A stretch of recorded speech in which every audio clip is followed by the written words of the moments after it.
Bom, pessoal, então, bom dia, né? Primeiramente, gostaria de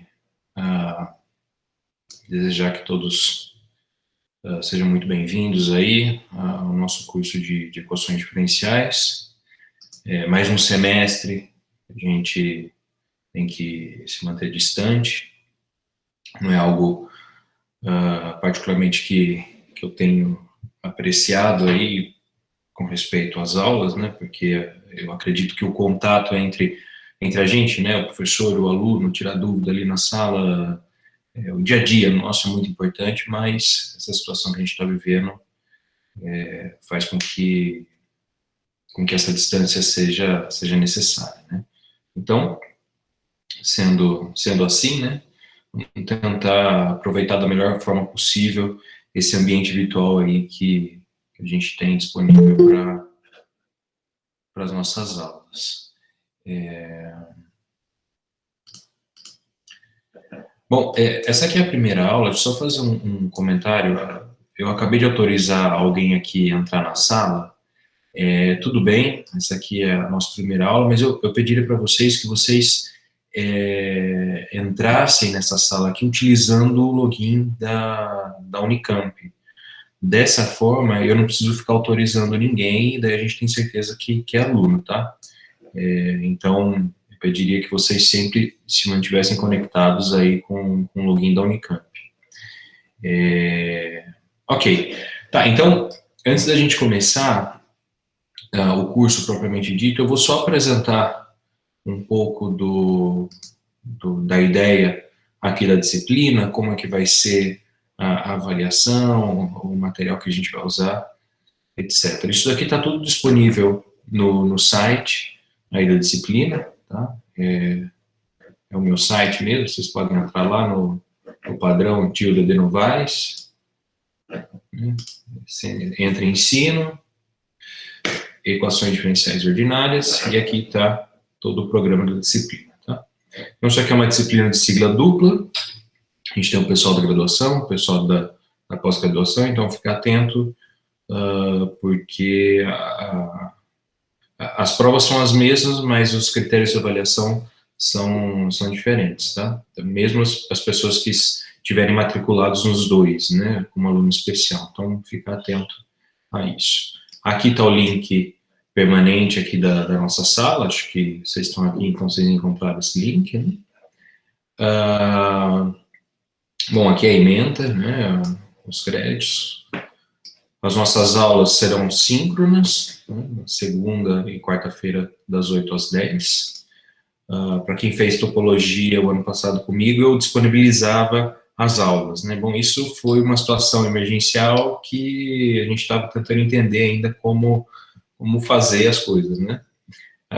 Nesse semestre não farei assim, nós teremos aulas no horário da disciplina mesmo, tá?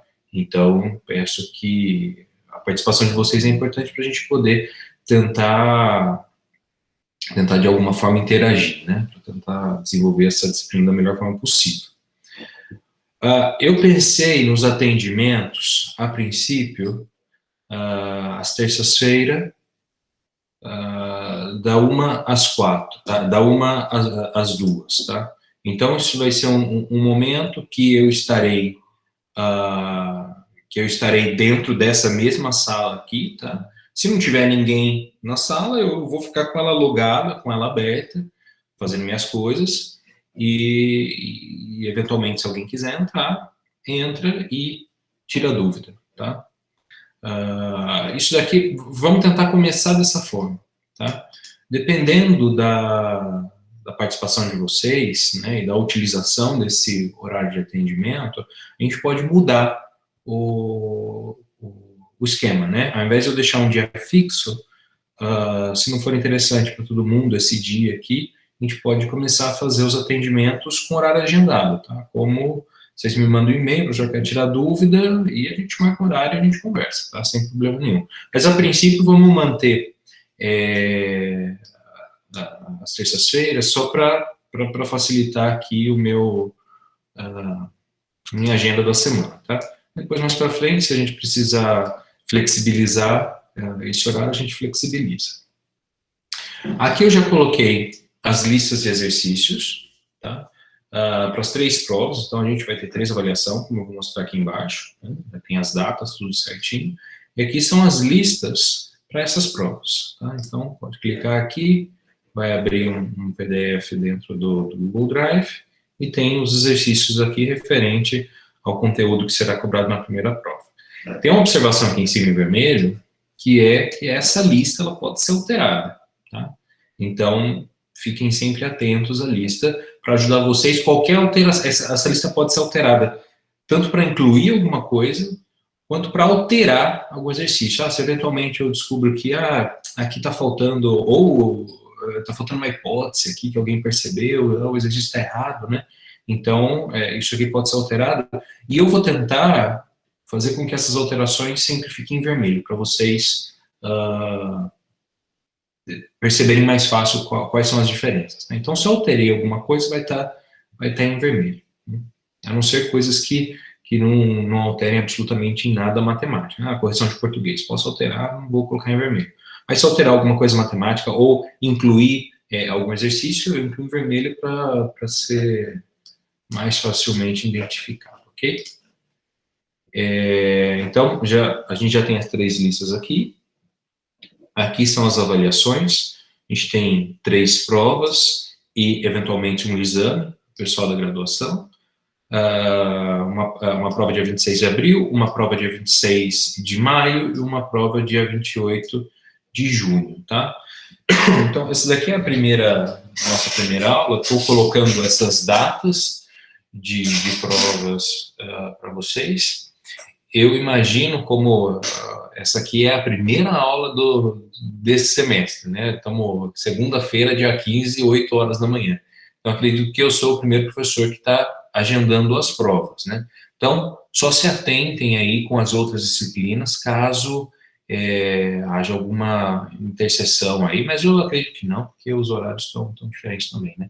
Mas tem professor que dá mais tempo. Bom, enfim, fiquem atentos, tá? Se precisar fazer alguma alteração, se alguém não pode, tem médico marcado nesse dia, sei lá. Então, manda um e-mail, daí a gente vê o que a gente faz, ainda está em tempo da gente discutir isso daqui, tá? Mas, a princípio, essas serão as datas das provas, das avaliações, né? Se tiver algum problema, eu peço que me avisem o quanto antes, para a gente já poder se acertar, ok? E a gente acaba aqui, a última prova, dia 28 de junho, tá? Fazendo as contas lá da carga horária certinha, dá 28 de junho, a última prova.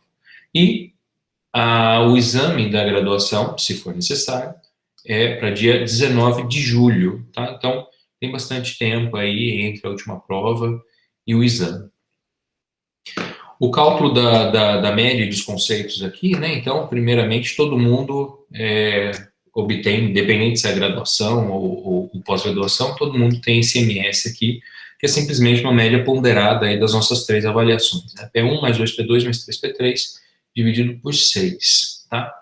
A graduação, né, tem o direito de fazer o exame em algumas hipóteses, né? Então, se essa média semestral aqui for maior ou igual que 6, ou estritamente menor do que 2,5, então a sua média final é a média semestral, né? Então, ficou com média estritamente menor do que 2,5, não tem direito a fazer o exame.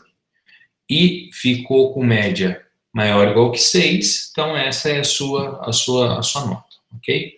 Agora, caso você tenha tirado uma média, um MS, uma média semestral, estritamente menor que 6 ou maior ou igual que 2,5, então daí você tem que fazer o exame, tá? E a média final é a média aritmética aí entre a sua média semestral e o exame, é o menor, né? Entre 6 ou esse valor aqui, ok? Isso daí para o pessoal da graduação, pessoal o pessoal do mestrado, né? Tem o conceito atribuído de acordo com a média semestral, tá? Então, não tem exame. Então, basicamente, está aqui, a gente tem os intervalos aqui de A, B e C, ok? os livros que a gente vai utilizar, espera só um minutinho, pessoal.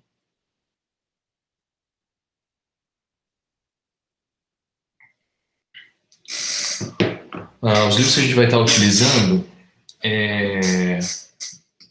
principalmente o livro de equações diferenciais, de lições de equações diferenciais do Sotomayor, tá? Esse daqui é um livro mais completo do Sotomayor. Talvez ele é um pouco mais difícil de encontrar, mas tem na internet, tá? Esse daqui é uma versão basicamente do mesmo livro, só com um pouco menos de conteúdo, tá? E é possível de ser encontrado na internet também. Então, isso daqui, as duas principais referências, eu vou estar redigindo notas de aula. Então, as notas de aula é o principal material, tá? Mas eu estou me baseando nessas duas referências aqui. Bom, em várias referências eu estou me baseando para as notas de aula, tá? Então, esses dois livros aqui, eles são importantes, pode encontrar na internet.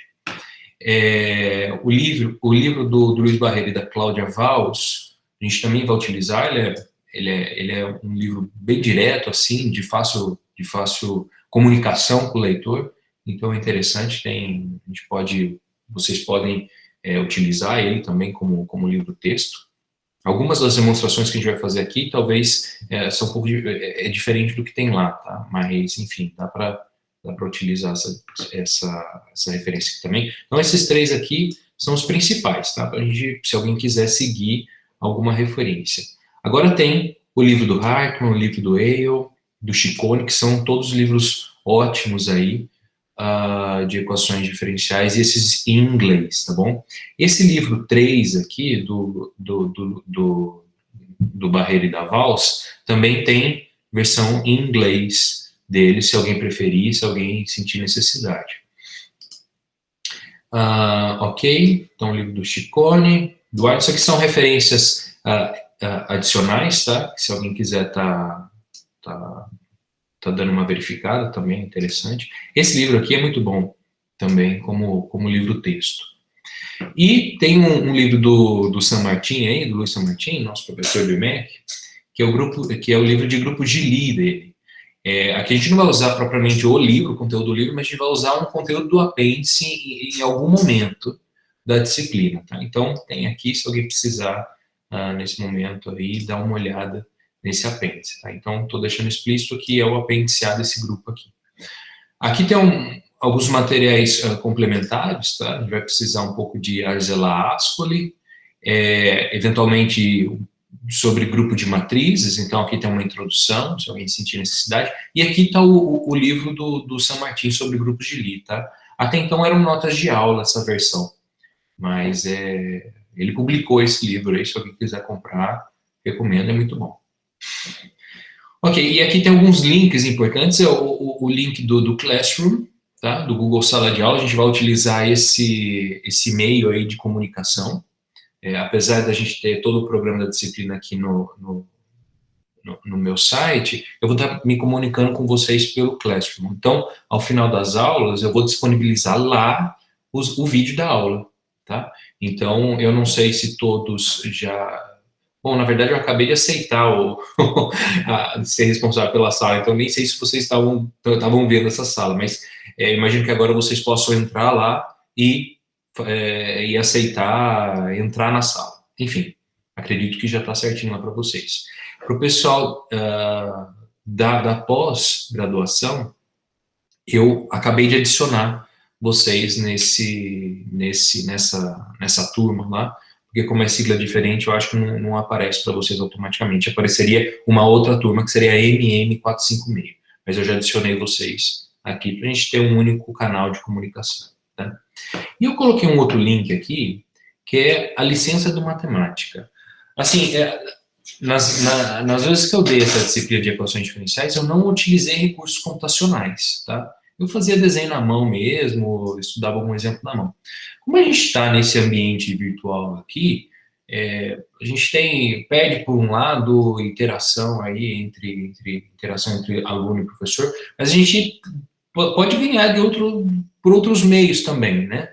Então, eu vou tentar, isso aqui uma tentativa, tá? De utilizar também um pouco matemática. A disciplina é bastante teórica, tá? Tem muita coisa para ser demonstrada aqui, então não tem muito que a gente possa fazer com matemática. Mas para a gente estudar alguns exemplos, ter alguma intuição de algumas coisas, né? É interessante, esse software aqui é muito interessante. Então, ele não serve só para equações diferenciais, é um software matemático muito completo, aí para quem trabalha com álgebra, com sistemas dinâmicos, com geometria, enfim, com análise, aqui tem muita coisa, tá? Então, eu vou usar um pouquinho das ferramentas para equações diferenciais aí desse software. Então, todo mundo que tem algum vínculo com a Unicamp tem a licença individual dele. A gente tem um pacote aí na Unicamp que todo mundo tem uma licença. Então, para aqueles que quiserem, pode acessar aqui. Esse aqui é um site da Unicamp mesmo, tá? Então, aqui tem explicando certinho tudo que vocês precisam fazer para conseguir a licença de matemática para aqueles que tiverem interesse, ok? Se não tiver interesse, não vai ser necessário, eu vou utilizar aqui, mas se alguém quiser, pode fazer o download aqui do matemática. Não precisa fazer o download também, desde que você preenche os formulários aqui para ter a sua licença, você pode usar o ambiente virtual do matemática, não é aquele, o Wolfram Cloud, tá? É o outro, é o próprio matemática, você consegue utilizar ele para fazer coisas simples, você consegue utilizar a versão online dele desde que você tenha, a licença, tá? E aqui é o que a Unicamp te dá. Então, isso daqui ela dá uma licença para você poder instalar no seu computador, usar offline, etc. Mas se você não quiser, pode usar com essa mesma licença a versão online do software. Tá bom? Pessoal, alguma dúvida com respeito ao programa da disciplina? Podem. Fernando, pode falar, abre seu microfone aí e fala. Se alguém quiser falar alguma coisa, pode abrir o microfone e pode falar, tá bom? Às vezes eu não vou ver essa mãozinha levantada aqui. Então, Fernando, fala aí. Não, bom dia, professor. A minha dúvida é sobre a duração das provas, quanto tempo vai durar, porque tinha professor que fazia 3, 4 horas, tinha professor que fazia 2 horas, daí queria saber como que vai ser o esquema de duração de prova. Tá, boa pergunta. Em geral, eu deixava, quando a disciplina era presencial, eu deixava o tempo bastante livre aí para fazer a prova. No entanto, como a gente está aí nessa situação complicada, né, eu acho um pouco difícil de eu dar porque assim, né, o tempo de prova estará em acordo com o trabalho que eu vou exigir na prova, né. Então, quando eu dava 5 horas para vocês fazerem a prova tinha como pressuposto que ela exigiria um pouco mais do aluno, né? Então, o que eu estou pensando em fazer aqui, como eu não sei o que os outros professores vão fazer, eu penso em dar as provas no horário da aula, tá? Então, sei lá, para não ter problema, eu poderia liberar a prova, vamos supor assim, às 7 horas da manhã, tá? Então, vocês têm aí das 7 até às 10 para me entregar, né? Mas eu confeccionaria uma prova para ser resolvida aí em 1 hora e meia. Tá? Daria um pouco mais de tempo para vocês, justamente por causa de problemas técnicos que podem aparecer aí, né? A internet não funciona direito e tal. Então, essa seria a minha ideia, né? Dar 1 hora a mais, começar a liberar a prova às 7, mas uma prova que possa ser resolvida aí das 8 às 9h30, por exemplo, tá? Mas liberaria a prova antes para eventuais problemas técnicos. E sobre as provas ainda, sobre as avaliações, a ideia é a gente usar o ambiente do Google Sala de Aula. Tá? Então, aparece lá o PDF, vocês resolvem a prova, tira a foto da prova e me encaminha por lá mesmo. Tá bom? Lá tem o horário que começa, o horário que termina, fica tudo certinho. Beleza, Fernando? Beleza, obrigado, professor. Mais alguma dúvida, pessoal?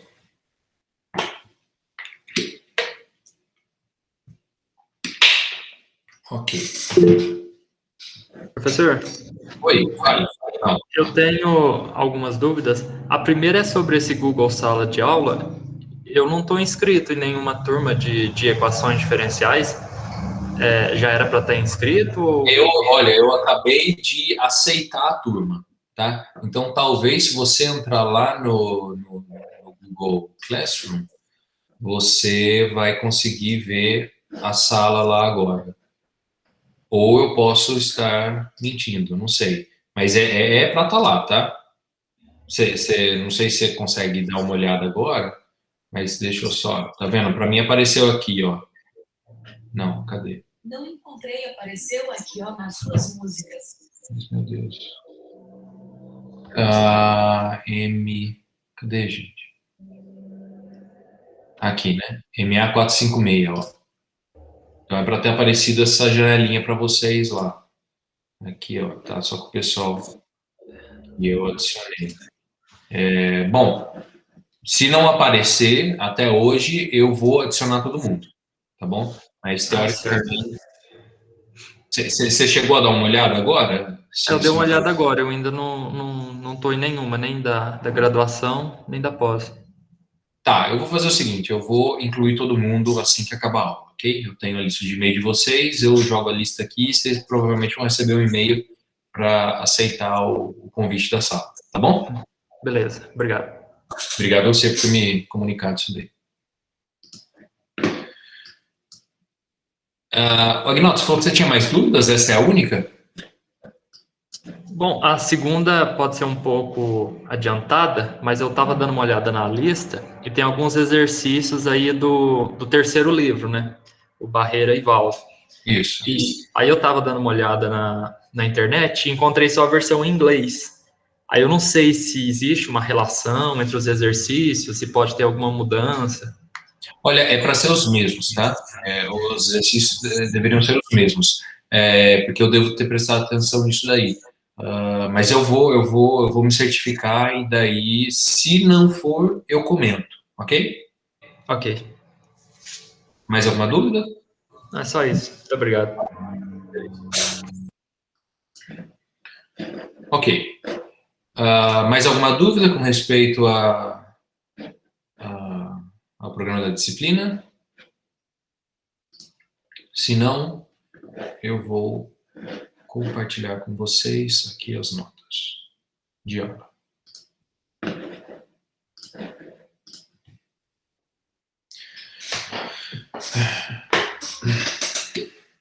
Professor, eu tinha só uma pergunta. Você vai disponibilizar as notas de aula também? Eu vou disponibilizar as notas de aula. Então, eu vou explicar um pouquinho da estrutura dessas notas de aula, que ela vamos dizer assim, meio que híbrida, tá? Notas de aula slide. Por quê? Elas não são notas completas, no sentido que tem coisas ainda para ser preenchidas.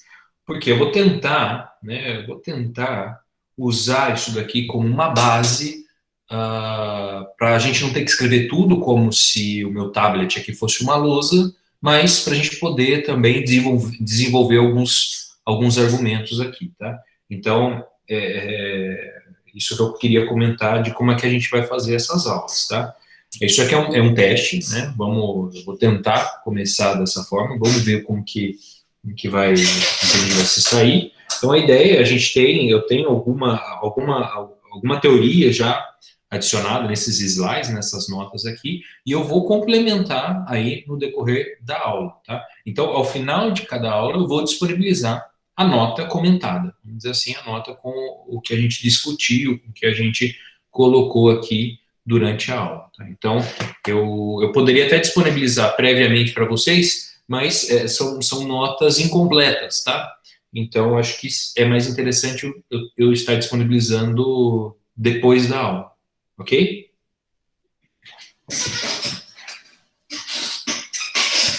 Mais alguma dúvida? Não? Não? Bom, então, vamos começar aí a nossa disciplina de equações diferenciais ordinárias, tá? Então, a ideia aí do nosso curso de equações diferenciais é basicamente entender, né, investigar comportamento de curvas, ok? De curvas, quando eu falo curvas, eu estou pensando em coisas com um único parâmetro. Então, uma F, uma phi de t, tá?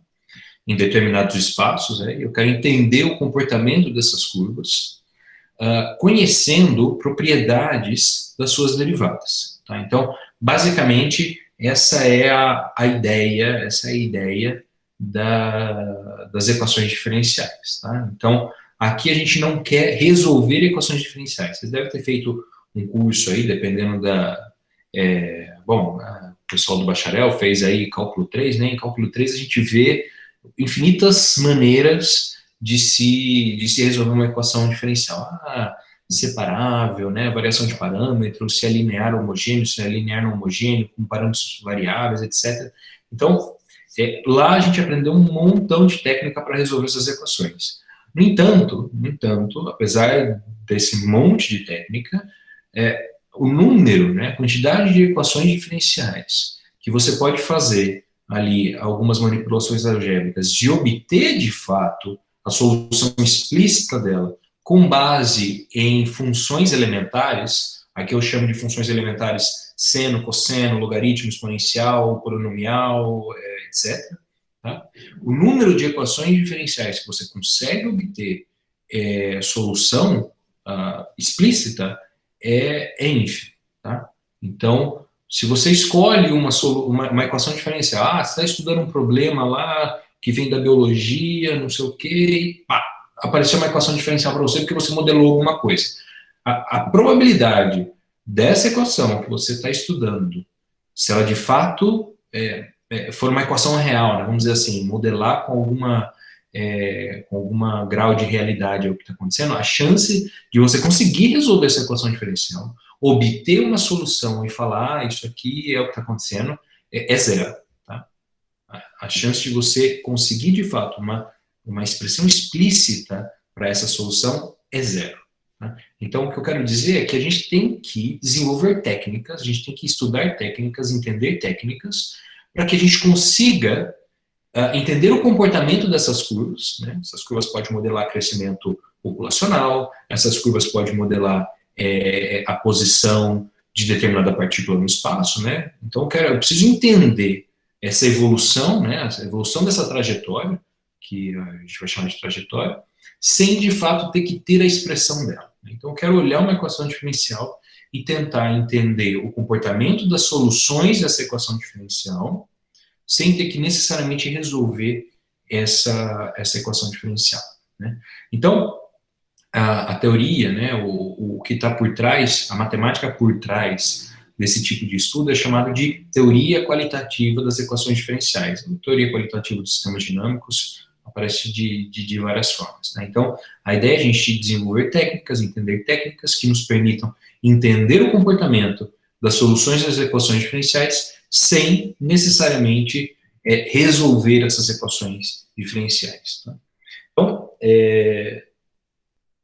a maior parte das equações diferenciais não admite soluções em termos de funções elementares, e algumas admitem soluções em termos de funções elementares, mas em muitos casos, a hora que você tem a expressão dela é tão complicada que você não consegue extrair informação dali. Tá? Daí você tem que partir para métodos numéricos, etc. Tá? Então, a ideia, né, só para a gente deixar claro, desde o começo, é desenvolver métodos qualitativos que nos permitam entender o comportamento das soluções sem ter que resolver as equações diferenciais. Então, aqui para a gente, o nosso principal objetivo não é resolver a equação diferencial. Então, vocês vão ver que isso não significa que não seja importante você conhecer soluções de algumas equações diferenciais, ok? Principalmente as lineares, tá? Então, mas não é o foco aqui.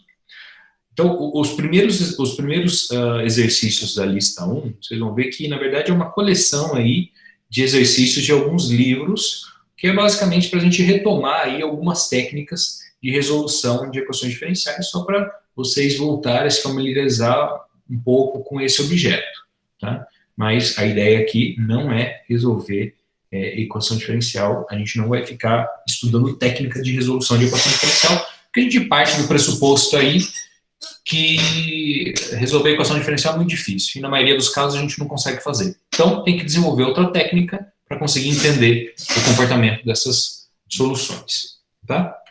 Então, isso que eu comentei, essa parte da teoria qualitativa, é uma segunda parte do nosso curso de equações diferenciais. O nosso curso pode ser dividido basicamente em dois, que é primeiro uma parte analítica e depois uma parte de teoria qualitativa. A primeira parte do curso, a gente vai se preocupar em tampar todos os buracos da teoria de equações diferenciais que vocês eventualmente estudaram, mas não viram com profundidade, né? Então, tem toda a parte de existência de solução, unicidade de solução, comportamento das soluções, dependência contínua, diferenciável das soluções com respeito às condições iniciais, com respeito aos parâmetros. Então, é um arcabouço de resultados analíticos que a gente vai utilizar na segunda parte aí do nosso curso para estudar essas propriedades qualitativas aí das equações diferenciais, tá? Então, na primeira parte, a gente vai demonstrar esses resultados, né, essa introdução aí das equações diferenciais. Na segunda parte do curso, a gente vai começar a desenvolver a teoria qualitativa aí das equações diferenciais. Bom, então, só para introduzir o objeto, equação diferencial, né? Uma equação diferencial é basicamente uma equação, né, que relaciona propriedades das derivadas de funções que a gente está procurando, né?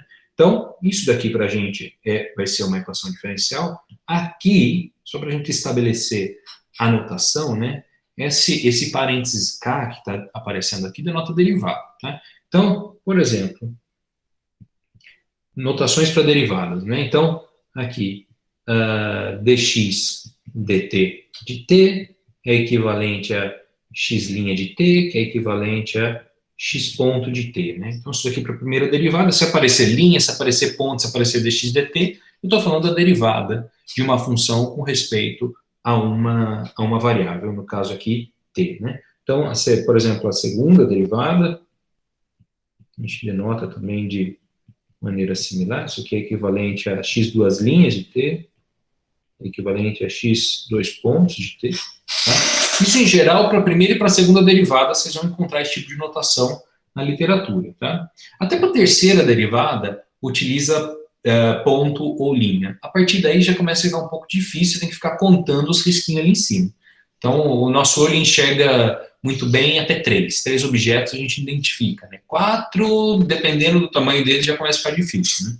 Então, daí a gente introduz essa notação também do parênteses, né? Então, o dnx dtn, o valor inteiro, a gente pode denotar também como x, parênteses aqui, ó, n de t, tá? Então, só para a gente entender aí e ter em mente o que significa essas notações que eventualmente podem aparecer aqui sem muita distinção, tá? Então, aqui basicamente, ó, outra coisa, né? Isso daqui a gente precisa enxergar esse objeto aqui como uma notação, tá? Observe que quando eu defino a derivada aqui, eu tô falando aonde que eu estou derivando, tá? Mas, em geral, quando a gente fala de uma equação diferencial, a gente não explicita o t, a variável t, tá? Aqui na frente dessa operação de derivada aqui, tá? Então, a gente precisa entender isso daqui como uma notação e daí entender o que eu estou querendo dizer como solução dessa equação diferencial, tá? Então, aqui eu estou falando que a derivada késima de x é igual a uma f aplicada em t, né, e em todas as derivadas e também na função original. Então, eu estou procurando encontrar curvas cuja a késima derivada satisfaz, é igual, né, satisfaz alguma relação com o parâmetro no qual estou derivando, que seria t, a própria função, que seria x, e todas as suas derivadas, tá? Até k-1, ok? Então, aqui eu vou assumir, né, isso aqui vai ser uma função, né, vai ser uma função contínua, que está, a f, né, a f vai ser uma função contínua, que está definida aí em U, e U como sendo um aberto de R1 mais K vezes D, né? Quem que é esse R1 mais K vezes D? Então, o 1 aqui é minha variável, vamos dizer assim, a gente vai chamar esse T de variável temporal, tá? é como se fosse a minha variável temporal, que é a variável no qual a minha função solução ela vai variar, ok? E as outras variáveis aqui da minha f são vetores de um RK, tá? Não, de um RD, desculpa. Então, eu tenho x, x', xk-1, são k vetores do RD. Então, é por isso que o meu U é um aberto aqui em R1 mais k vezes D, ok? Dessa forma aqui, ó, a gente fala que k, né, a maior ordem da derivada que aparece aqui na minha equação diferencial é chamada de ordem da minha equação diferencial, ok?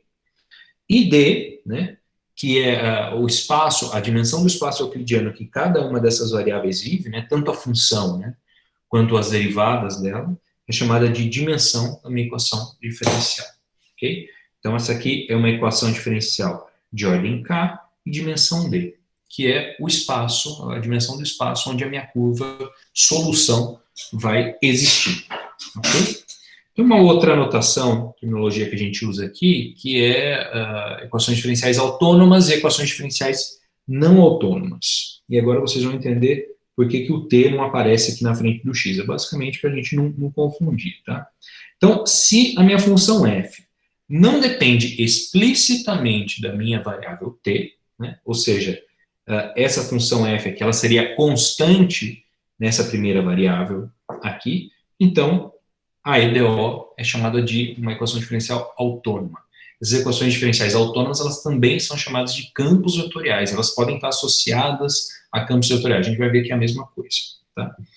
Caso contrário, ou seja, caso a minha função f, ela dependa de fato da minha variável t aqui, então a EDO, a equação diferencial ordinária, EDO, né, é dita não autônoma.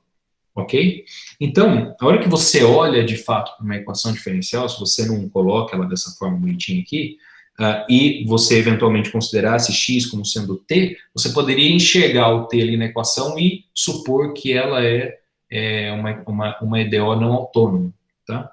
Mas isso não seria verdade, porque a própria função f tem que depender de t, e não as minhas x, tá? A x é claro que ela vai depender de t, eu estou buscando uma função que depende de t e que satisfaz determinadas propriedades com relação à derivada, tá? O importante aqui, para ela ser não autônoma, é que o t apareça sozinho, independente de x. Tá? Bom, mas sempre que a gente escreve dessa forma aqui, a gente consegue identificar automaticamente se a minha EDO é autônoma ou não. Ok, então eu estou falando de solução aqui, mas vamos entender o que significa uma curva ser solução de uma equação diferencial. Tá? Então, dado uma equação diferencial aqui, novamente de ordem K e dimensão D, né? Uma curva, veja, uma curva φ, definida aqui num aberto I do meu R, ok? I contido em R, é um intervalo aberto.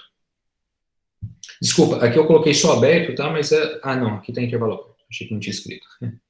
Então, uma curva φ de um intervalo aberto até o espaço euclidiano aqui, RD, tá? Então, D, a dimensão da minha equação diferencial, é justamente onde mora, né, a imagem da minha curva-solução.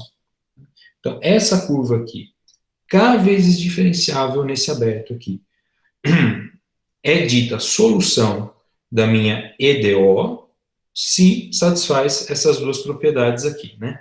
Então, a primeira coisa é que, bom, a φ, a imagem da φ está contida no RD. Mas a hora que eu olho para todo esse vetor aqui, né, não é nenhum vetor, né, é um vetor de vetores, então, t, φ de t, φ' de t, até a derivada késima da φ, ela tem que pertencer ao domínio da minha equação diferencial, que é U, né, para todo t em I. Ok? Então, não basta que a minha curva more no RD, tá? Eu preciso que a curva e todas as suas derivadas, inclusive o tempo aqui, more em U, que é o domínio da minha equação diferencial, ok? Isso daqui é a primeira condição, e a segunda condição é justamente a condição de definição da equação diferencial, e aqui sim aparece o meu t, né?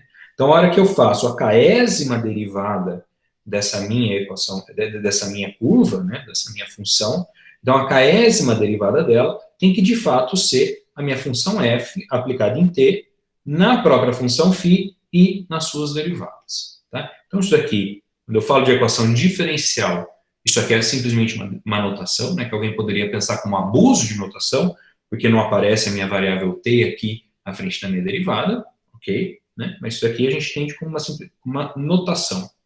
E quando eu falo da solução da minha equação diferencial, então daí sim, isso daqui φ é uma solução, se satisfaz essa propriedade aqui, a késima derivada dela tem que ser justamente a função aplicada em t, nela e nas suas derivadas até k-1. Ok? Isso para todo t no intervalo aqui. Beleza? Pessoal, alguma dúvida aqui com respeito à definição? Se tiver dúvida, pode levantar a mão aí. Se eu não enxergar a mãozinha levantada, pode abrir o áudio e me interromper. Ok. Então, vamos estudar alguns exemplos aqui, uns exemplos iniciais, só para a gente entender e melhorar o nosso conceito aí.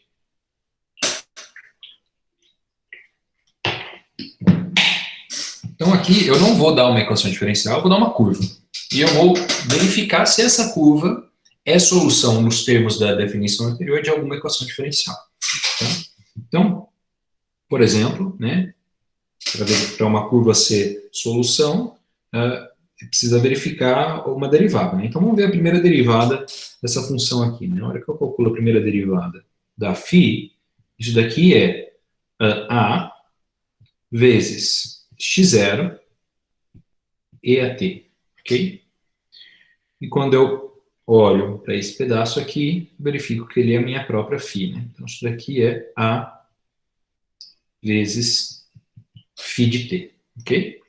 Então, se eu defino, né, a minha função f de tx, vamos colocar assim, f de tx, como sendo A vezes x, a gente tem que φ é solução de x' igual a f de tx igual a x. Né? Então, φ é solução dessa equação diferencial aqui. Aqui eu não estou me preocupando com o domínio, enfim, o domínio aqui seria todo o meu R, que é claro que é satisfeito essas continências aqui, né? Mas eu estou simplesmente olhando para a derivada e encontrando uma espécie de recorrência aí, né? A primeira derivada é igual a vezes a função inicial, né? Se eu estudasse a segunda derivada, eu poderia continuar aí com essa relação, né? Mas aqui basta a primeira derivada e a gente já verifica aí que φ satisfaz uma equação diferencial, né? Então, a minha função φ, tal como definida aqui, ela satisfaz essa equação diferencial. Então, vamos só classificar aqui em termos de ordem de dimensão. A gente tem que a minha equação diferencial aqui, ela tem ordem 1, porque a maior derivada que aparece aqui é 1. Eu tenho a primeira derivada relacionada simplesmente com a função. A dimensão dela é 1.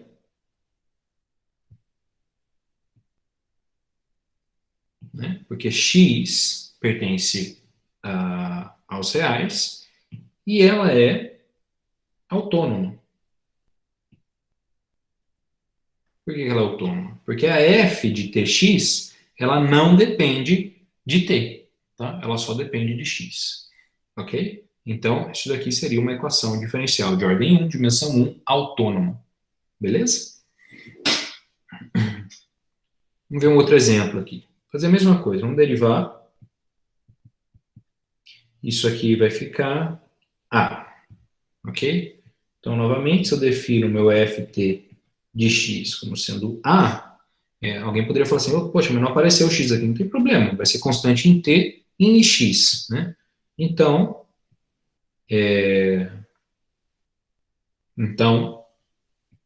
a gente tem que φ é solução de x' igual a f de tx igual a A. Né? Isso daqui, x pertence aos reais, né? Beleza? Então, aqui, eu não sei, bom, espero que tenha ficado claro, mas basicamente a hora que eu defini essa função aqui, o que eu estou enxergando nela é que φ' de t é igual a f de t φ de t, ok? Quando eu olho isso daqui, né, então defino essa minha f justamente para que isso aqui ocorra. E é justamente o que está ocorrendo aqui, né? Então, φ' de t é igual a se eu defino f de tx como sendo isso daqui, eu tenho que φ' de t é igual a f de t φ de t. Ok? Então, só para a gente deixar certinho aqui, né? Φ' de t é f de t φ de t. Ok? Então, novamente aqui, ó, eu vou até copiar esse pedaço aqui em cima, porque as mesmas propriedades valem aqui para a nossa segunda equação, né? Ela tem ordem 1, dimensão 1 também, e é autônoma porque não depende do tempo. Agora vamos ver esse terceiro exemplo aqui. Vamos calcular a primeira derivada.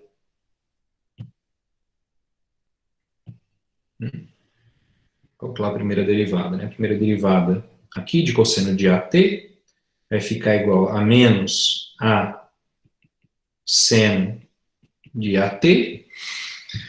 Eu não aparece a princípio, né? A minha φ de t ela é igual a cosseno de AT, né? E a hora que eu derivo ela uma vez, aparece o seno de AT. Então, eu não tenho ainda nenhuma relação. Então, vou fazer uma segunda derivada. Tá? Vou fazer mais uma derivada aqui, ó. Φ duas linhas de t vai ser igual a menos a quadrado cosseno de AT. Tá? Opa, então aqui agora volta a aparecer a minha função inicial, né? Então, isso daqui é igual a menos a quadrado φ de t. Né? Então, se eu defino a minha f de tx como sendo menos a quadrado x, o que a gente tem aqui é que a φ' de t, duas linhas de t, é igual a f de t, φ de t. Né? Aqui, só para a gente ser extremamente coerente com o que a gente definiu, eu poderia colocar uma outra linha aqui, tá? É simples, uma outra variável. Simplesmente a minha f, ela depende da x e é constante aqui nessa entrada, ok? Mas só por questão de a gente ser muito pedante aqui, tá? Então aqui a gente teria isso aqui, né? Φ' de t, ok? Então o que a gente tem é que φ é solução de x' igual a f de tx, que é igual a menos a quadrado vezes x. Tá? Daqui muda um pouco, né? Porque a ordem dessa equação aqui, ela passa a ser 2. Opa, desculpa, como é que eu errei? Aqui é segunda derivada, né? A ordem dessa equação aqui, ela passa a ser 2, porque a gente está falando da segunda derivada. Tá? Então, ordem 2. A dimensão é 1 ainda, porque x aqui pertence aos reais, x e as derivadas dela também, ok? E ela é autônoma. Tá? Então, isso daqui seria um exemplo aí de uma equação diferencial de ordem superior, né? Professor, Oi. você pode voltar no último exemplo que você fez? Volta. Eu fiquei em dúvida quando você falou que se a gente quisesse ser rigoroso, a gente adicionaria também que a f depende de x' e a φ duas linhas dependeria da φ'. Aí eu queria saber por que, eu não entendi muito bem. Ah, tá. Não, isso aqui é porque eu estou sendo coerente com a definição que a gente colocou aqui atrás de equação diferencial, tá? Então, aqui aparece a derivada késima e aqui a minha f está indo até a k-1, tá? Então, apesar de, a hora que eu derivo a segunda vez essa φ aqui, não aparece x', não aparece um φ' aqui na segunda derivada da φ, a hora que eu vou definir a minha f aqui, eu coloco esse x' aqui simplesmente para ser coerente com a definição. Tá bom? Por isso. A f, ela depende de x', mas ela é constante em x', só por causa disso, só para ser coerente com isso daqui, tá? Não é algo necessário, você não precisa falar que a sua função, se eventualmente essa função aqui, de fato, no seu modelo, ela não depende dessas derivadas aqui, você não precisa, na hora de escrever a sua equação diferencial, incluir essas derivadas como constante, né? Você não precisa fazer isso na prática. A gente está fazendo isso aqui só para ser completamente coerente com a definição que a gente deu aqui atrás, tá bom? Não muda absolutamente nada com respeito à definição. Beleza, obrigada. Nada. Ok, então, vamos dar um outro exemplo aqui, né? Φ de t igual a x0 e a t quadrado, né? Então, vamos fazer uma derivada aqui e ver o que acontece. Então, na hora que eu derivo esse cara aqui, eu preciso derivar essa potência aqui, então vai ficar 2 at, né, vezes x0 e at quadrado. Ok? Então, esse cara aqui, ó, ele é 2at vezes φ de t. Tá? Então, a função inicial apareceu aqui, no entanto, eu tenho um t aqui. Esse t, ele aparece fora, ele não aparece dentro da φ, quando eu faço a derivada dela. E é isso que vai me dar essa característica não autônoma da minha equação diferencial. Tá? Porque agora, aqui sim, eu tenho que fazer, ó, f de tx é igual a 2at x. Tá? Então, a f que define a minha equação diferencial, ela vai depender explicitamente da minha variável temporal, do meu t. Tá? Então, isso daqui vai caracterizar uma equação diferencial não autônoma. Então, vamos lá. Isso implica, né, que φ é solução de x' igual a f de tx, que é igual a 2atx, né? Então, a hora que eu vou caracterizar esse cara aqui, ele vai ser o seguinte, ó, a ordem continua sendo 1, porque só aparece a primeira derivada, a dimensão é 1, né, porque aqui x pertence aos reais, e ela é não autônoma. Certo? Então, isso daqui é um exemplo aí de uma equação diferencial não autônoma. Tá? Então, do jeito que a Karina perguntou, aqui a gente está colocando a dependência do tempo aqui simplesmente para ser coerente com a definição que a gente colocou aqui atrás. Tá? Isso daqui, a hora que a gente estiver trabalhando com uma equação diferencial autônoma, a gente não vai colocar esse t aqui explícito. Tá? Se eu sei que ela é autônoma de antemão, eu sei que a f, que define a minha equação diferencial, não depende do t, no tempo que eu colocar ele ali, eu só vou ficar carregando a notação. Tá? Então, eu estou colocando todas as variáveis aqui para a gente ser coerente com a definição que a gente colocou aqui atrás. Tá. Então, agora aqui eu tenho uma equação diferencial. Né? Essa é uma equação diferencial. Isso daqui é uma equação diferencial que modela, basicamente, o pêndulo simples. Né? Então, se eu tenho um pêndulo aqui, né? Isso aqui é o meu ângulo θ. Né?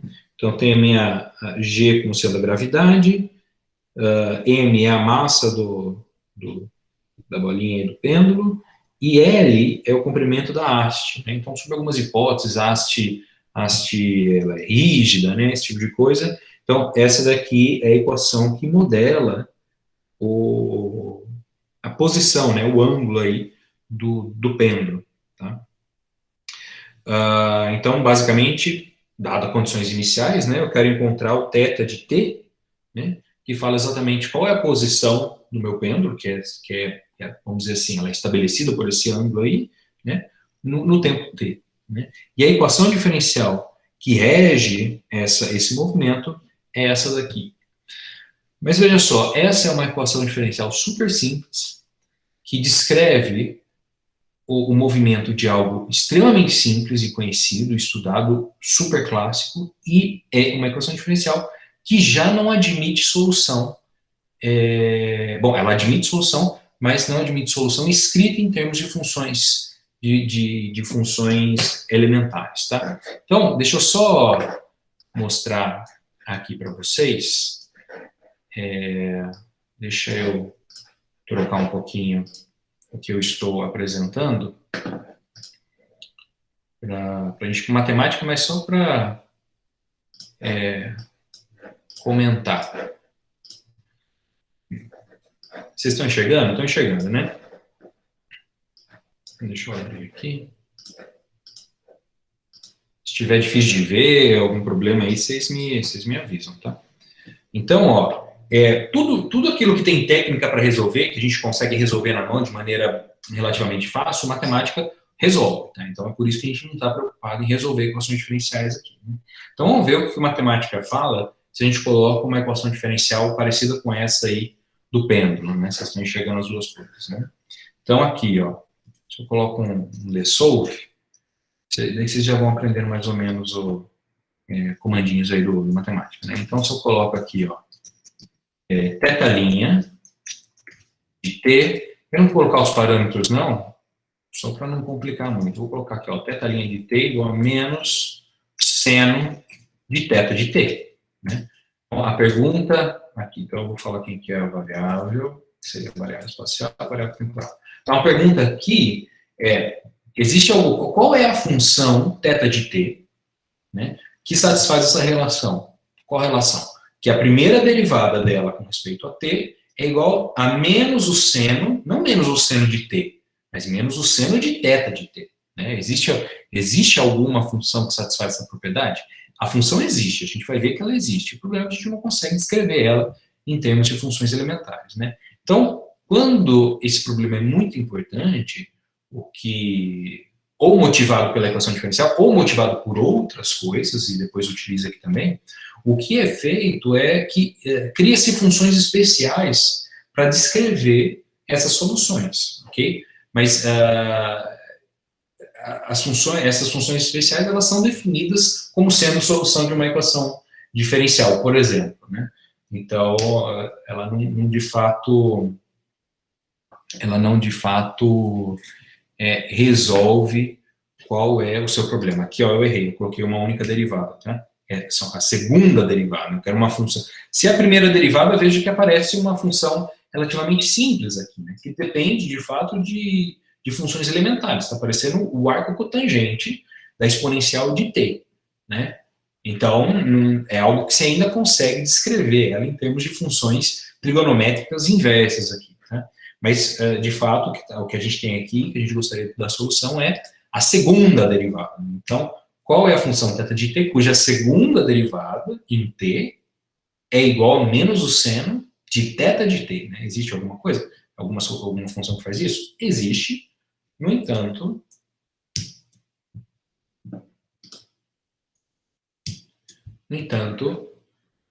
é esse monstrinho aqui, né?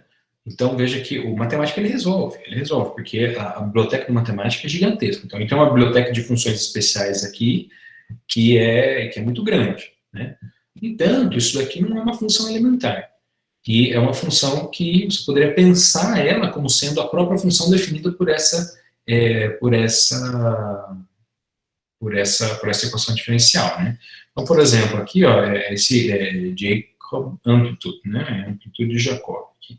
Então, se a gente, por exemplo, pega aqui o help do matemática, né? O help do matemática é uma coisa sensacional também, que é basicamente uma enciclopédia de matemática aqui, muito completa, né? Então, você tem essa função, são chamadas de funções especiais, tá? Então, existem inúmeras funções especiais, a função gama é uma função especial, né, que ela serve para resolver alguns problemas, né, algumas soluções de alguns problemas são escritos em termos da função gama, né, a mesma coisa aqui, a gente tem essa função especial e que descreve, né, a solução do pêndulo simples, né.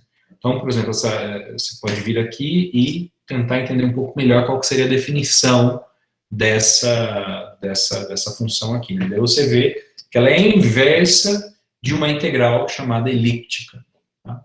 Então, enfim, é esse tipo de coisa que aparece quando você vai tentar, né, resolver, de fato, equações diferenciais.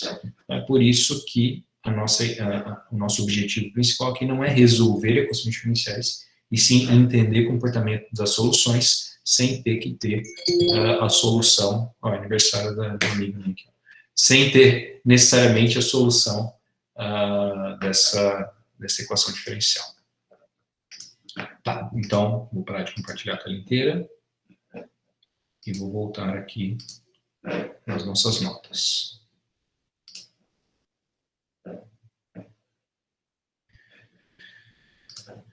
Aqui. Tá? Bom, mas de qualquer forma, aqui a gente consegue, né? A gente consegue caracterizar essa equação diferencial, né? Então, a ordem dela é 2, a dimensão dela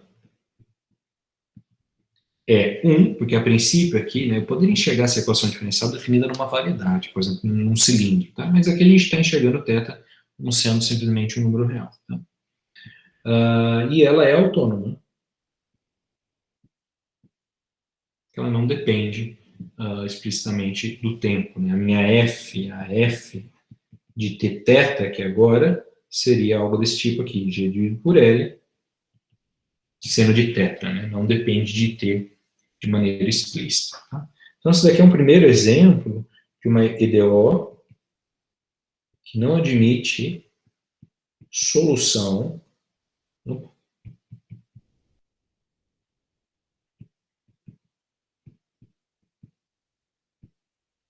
escrita. Aqui tem que ficar muito claro, eu não estou falando que essa EDO não admite solução em ponto final, tá? Essa EDO não admite solução escrita em termos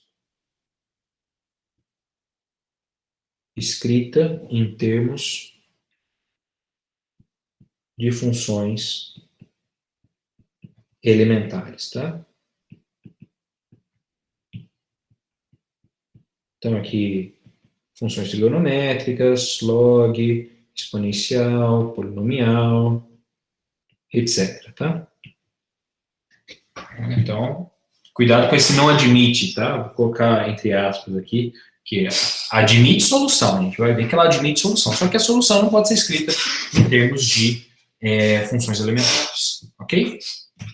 Tá, então, vamos lá, a gente quer desenvolver, isso daqui, eu acabei de falar a introdução, definição de equação diferencial e alguns exemplos, tá? Alguém tem alguma dúvida aqui nesse ponto, para a gente poder continuar?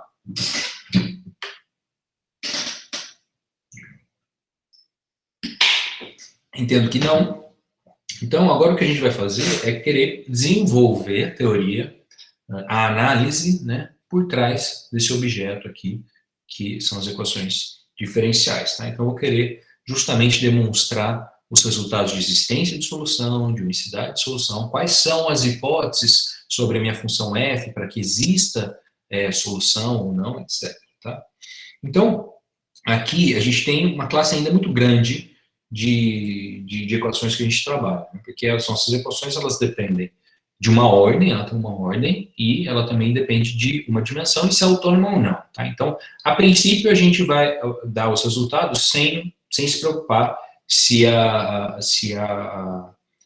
equação é autônoma ou não. Né? Tanto porque a não autônoma, ela meio que inclui, né, as autônomas. Então, esses primeiros resultados, a gente não precisa se preocupar com isso. Mais para frente, quando a gente for falar de fluxo, etc., daí a gente vai se restringir ao mundo autônomo. Mas, a princípio, não. Tá?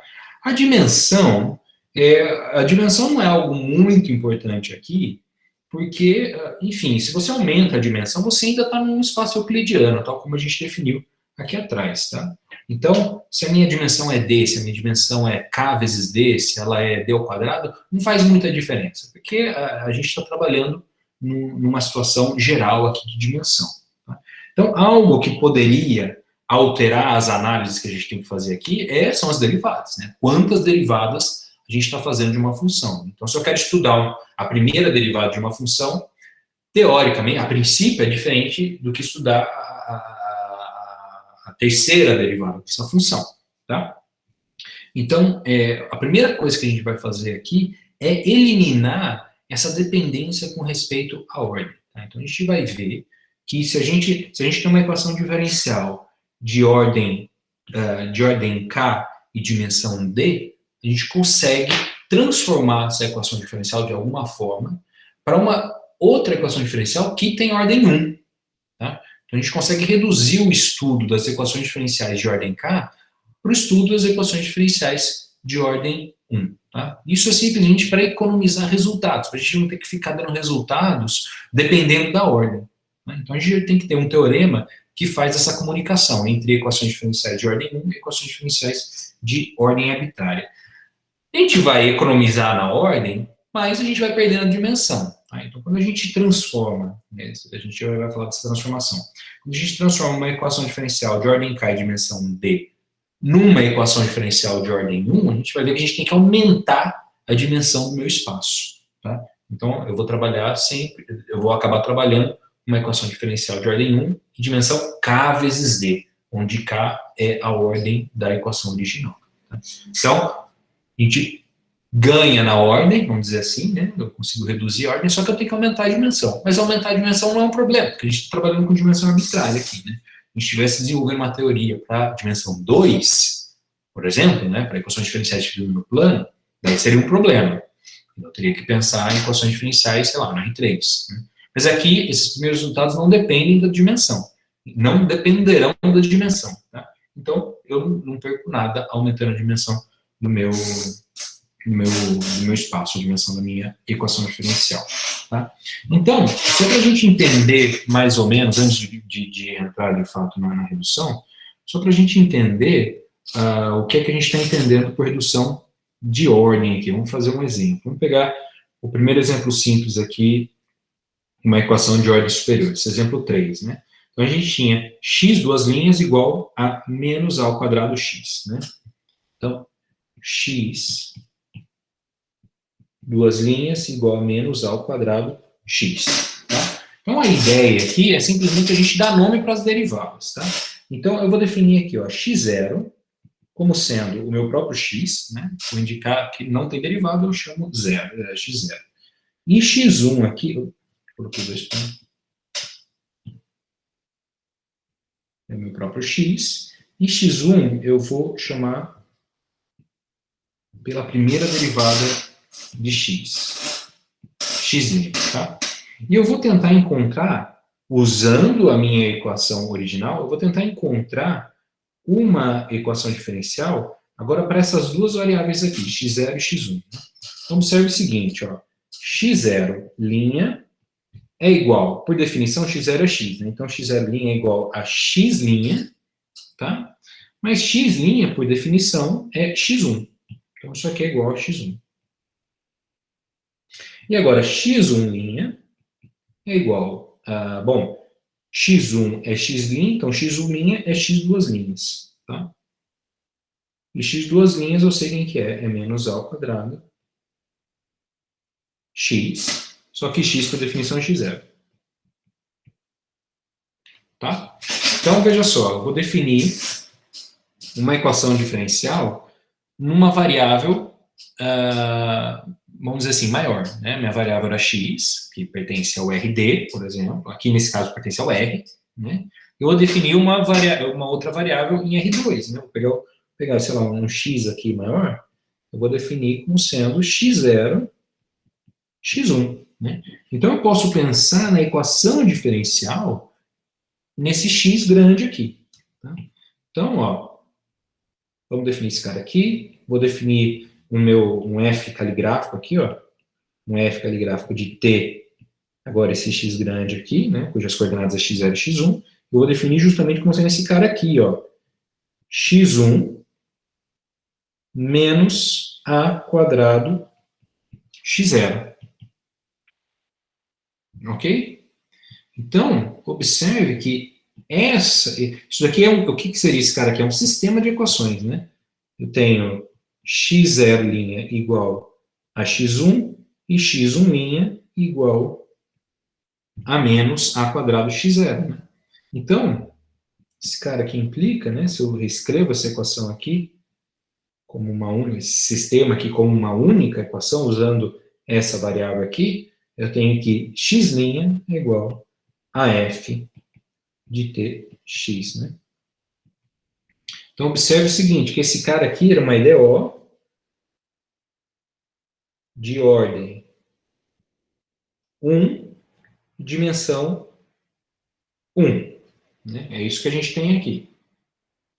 Agora aqui, ó, desculpa, isso aqui é uma EDO de ordem 2. Né? Agora, para esse cara aqui de baixo, eu tenho uma EDO de ordem 1, só que a dimensão, que é onde vive a minha variável, né, que é o meu x, é 2. Tá? Então, eu consigo reduzir a ordem da minha equação e aumentar a dimensão do meu espaço. Isso aqui é só um exemplo, tá? A gente tem, aqui no próximo slide, a formalização dessa ideia aí que eu falei para vocês, tá? Então, ó, observe o seguinte. Eu parto de uma equação diferencial de ordem K e dimensão D, tá? Então, a minha F aqui, ela é definida em U, 1 é o aberto de 1 mais K vezes D. Então, eu tenho aqui a késima derivada de X relacionado com todas as derivadas anteriores, tá? Então, partindo dessa função aqui, dessa EDO1 aqui, eu vou definir essa minha F caligráfica, definida em U também. O domínio da minha equação aqui continua o mesmo, tá? Então, eu vou definir essa F caligráfica da seguinte forma, ó. F de t, x0, x1 até xk menos 1, vai ser igual a x1, x2 até xk menos 1, né? Ou seja, eu mato a primeira entrada aqui da minha variável, vamos dizer assim, espacial, né? Começo do x1, então vai faltar uma coordenada aqui, e na última coordenada eu coloco o meu próprio f, tá? Que é basicamente o que a gente fez aqui, né? Ó, aqui eu tinha x0, x1, aqui eu coloquei x1, e aqui eu coloquei o meu f, tá?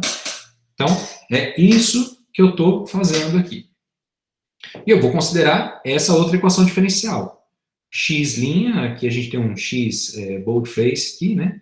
X' igual a f de tx, onde o meu x, negrito aqui, ele é x0, x1 até xk menos 1, ok? E a minha f caligráfica é essa daqui. Então, enquanto isso daqui é uma equação diferencial de ordem K e dimensão D, isso daqui é uma equação diferencial de ordem 1 e dimensão K vezes D, que é onde vive o meu x negrito aqui, ok? Então, K vezes D. Então, se o que eu estou falando é correto, eu consigo diminuir a ordem da minha equação diferencial, só que eu tenho que aumentar a dimensão do meu espaço. Então, o resultado que a gente tem é o seguinte, ó, se φ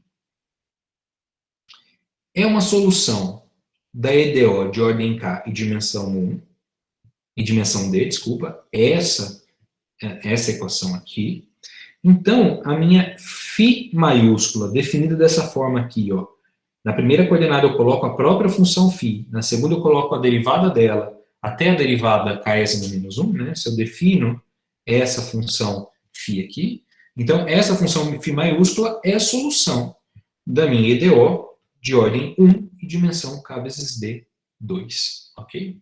Então, dada uma solução dessa EDO aqui, eu consigo construir uma solução dessa EDO aqui, ok? E reciprocamente, se eu conheço uma solução φ maiúscula da minha equação diferencial 2 aqui de ordem 1, então também consigo recuperar uma solução da minha equação diferencial 1. Né?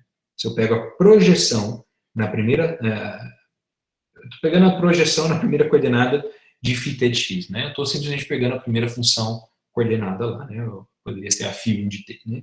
Então, se eu faço essa projeção aqui, eu tenho que essa projeção vai ser, de fato, uma solução dessa minha equação 1. Né? Então, essas soluções, essas equações diferenciais, elas não são, vamos dizer assim, equações conjugadas ou topologicamente equivalentes, como a gente vai ver, como a gente vai ver mais para frente na disciplina. Tá? No entanto, as soluções de uma e da outra estão completamente relacionadas. Né? Se eu tenho a solução de uma, eu consigo a solução da outra, e se eu tenho a solução da outra, eu consigo a solução da primeira. Tá? Então, de fato, esse teorema permite que a gente forneça resultados para esse tipo de equação aqui, e, eventualmente, se a gente se depara com equações de ordem superior, a gente consegue fazer a redução, fazer essa transformação e obter as informações equivalentes aí para equações de ordem superior. Tá? Então, a ideia aqui é a mesma ideia que a gente colocou aqui atrás. Então, para construir essa função f caligráfica, o que eu estou fazendo é dando nome às derivadas, tá? Então, eu vou falar aqui, ó, que x0 vai ser o meu próprio x, x1 vai ser a minha primeira derivada, enfim, até xk menos 1 vai ser a derivada de ordem k menos 1, e xk vai ser a derivada de ordem k, ok? Então, eu vou fazer a mesma brincadeira, tá? Eu vou considerar essa equação diferencial aqui e tentar chegar numa equação diferencial desse tipo aqui, ó. Então, vamos ver quem que é o x0'. O x0 é igual a x. Então, x0', né? x0' é x' que é igual a x1. Tá? Então, aqui está fácil, né? Porque a ordem que aparece aqui embaixo é justamente a quantidade de derivada que vai aparecer aqui em cima, né? Então, agora a hora que eu faço x1', x1' é x', logo x1' é x2', né? Então, esse cara aqui vai ser x2, tá? Então, quando eu faço linha, eu sempre aumento aqui uma posição, né? Então, se eu vou fazendo isso até chegar no xk menos 1', então, xk menos 1' vai ser o próprio xk, né? Agora vai ficar faltando uma, que é a derivada do xk'. Isso aqui não é xk mais 1, né? Eu não tenho essa, eu não defini xk mais 1 aqui, né? No entanto, o xk', ele vai ser a derivada késima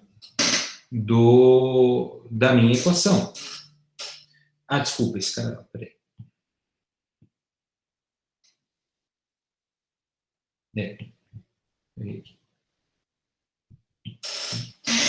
O xk menos 1', tal como a gente está definindo aqui em cima, né? O xk menos 1, ele é a derivada k menos 1 da minha função x, né?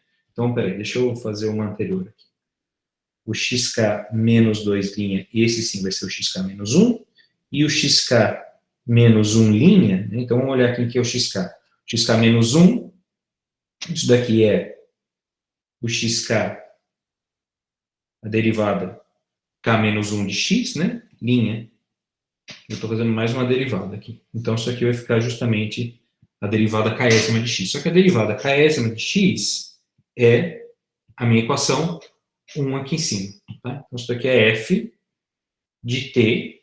Então, vamos lá, já vou trocar aqui. X é x0, x' é x1. Então, isso aqui vai até x k menos 1.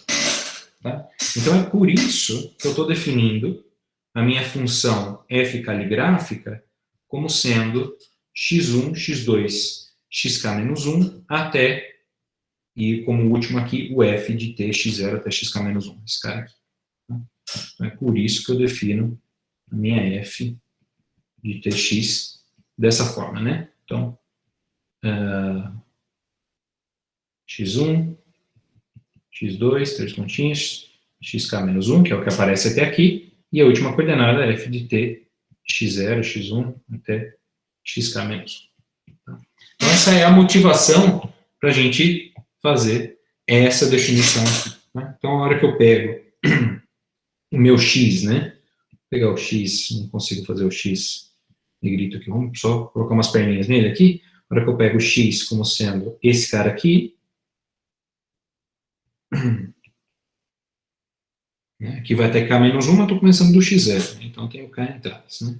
Na hora que eu faço essa derivada aqui, eu vou ter justamente o f de t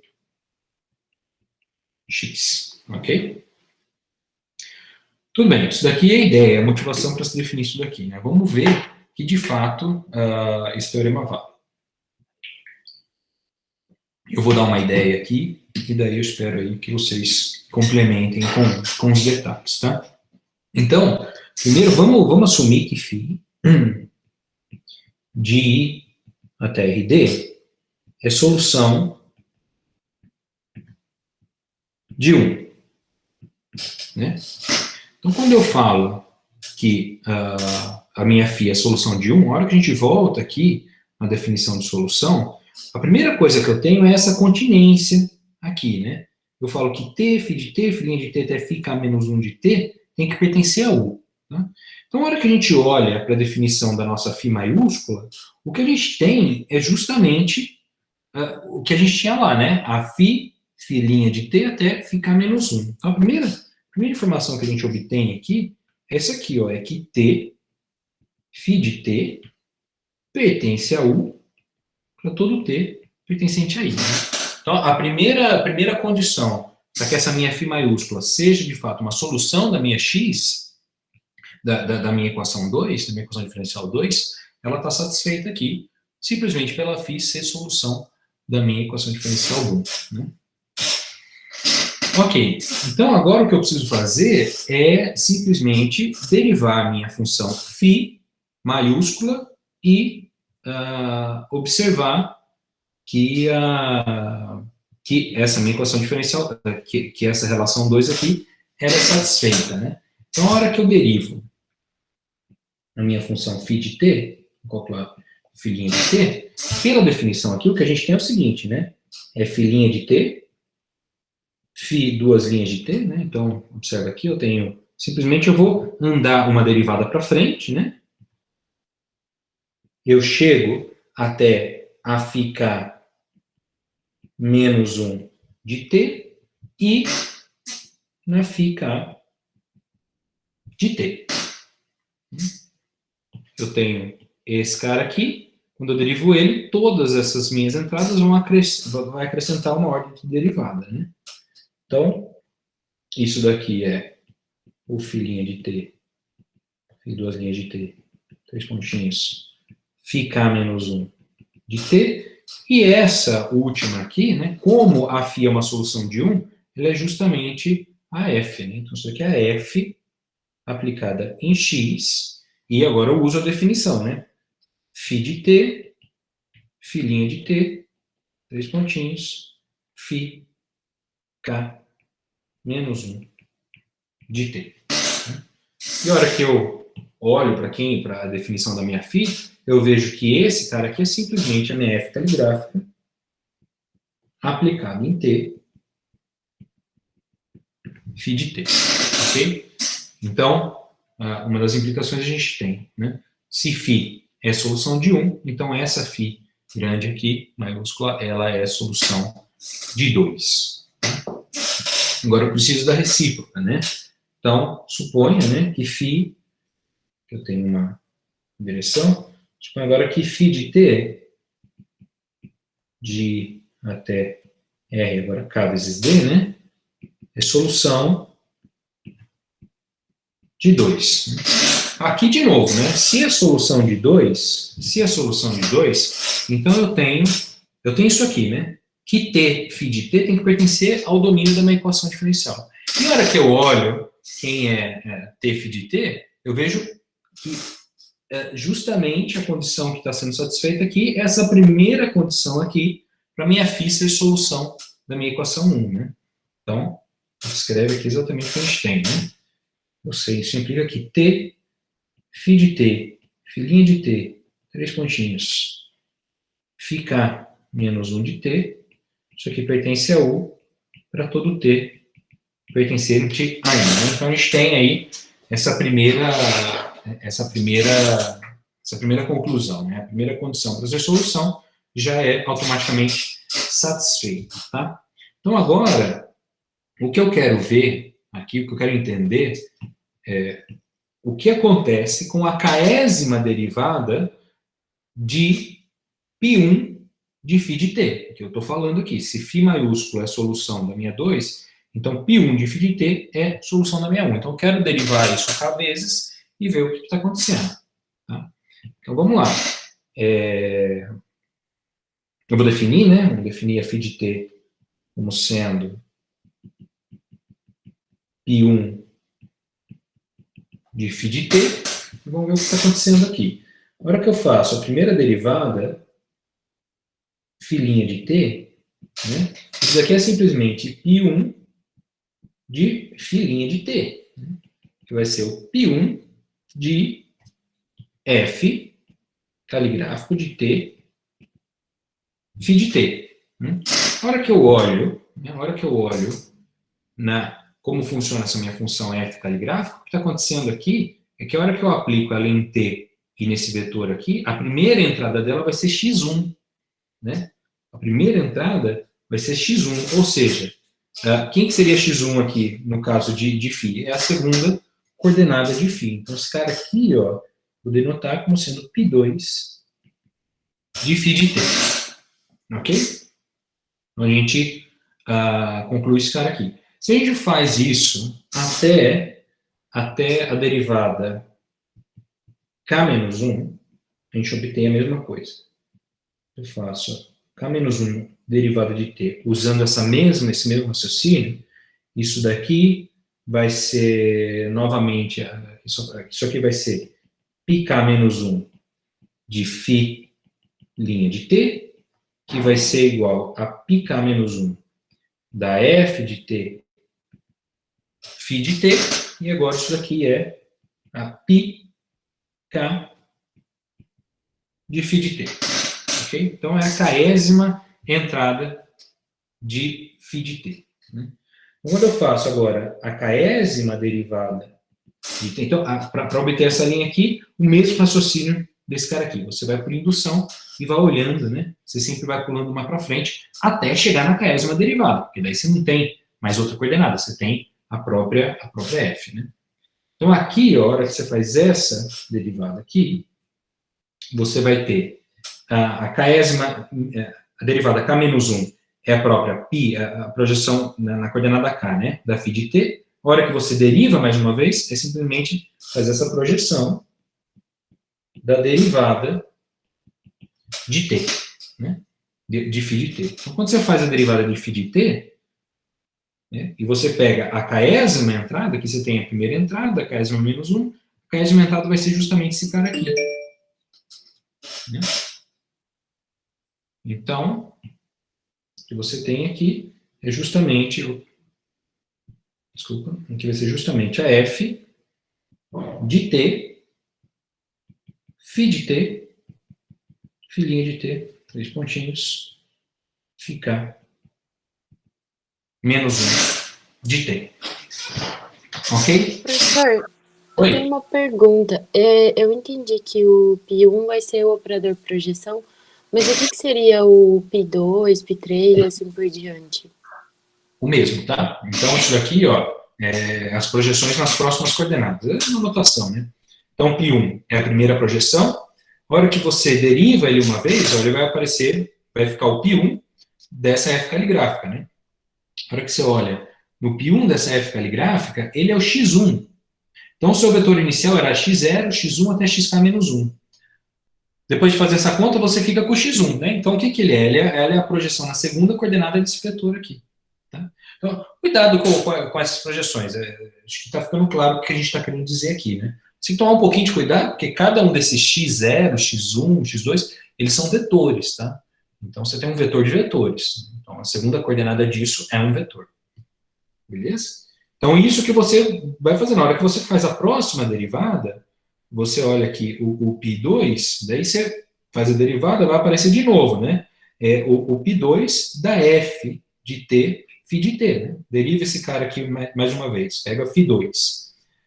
Derivar esse cara mais uma vez, vai ser derivar esse cara. Desculpa, vai ser derivar esse cara uma vez aqui. Vai ficar π2 da φ' de t, né? π2 da φ' de t é π2 da f caligráfica desse cara aqui. Então, você olha aqui, né? F caligráfico isso daqui. A segunda coordenada desse cara aqui é o x2, né? E o x2 é o π3 do seu vetor original. Então, você vai aumentando, você vai caminhando, vai dando um shift para frente aí no seu vetor, até essa posição. A hora que você chega aqui, daí você não caminha mais para frente, né? Você vê que isso aqui vai ser a projeção da késima coordenada desse cara aqui, né? Da filhinha. Então, para a gente completar, isso daqui é projeção késima aqui da f de t,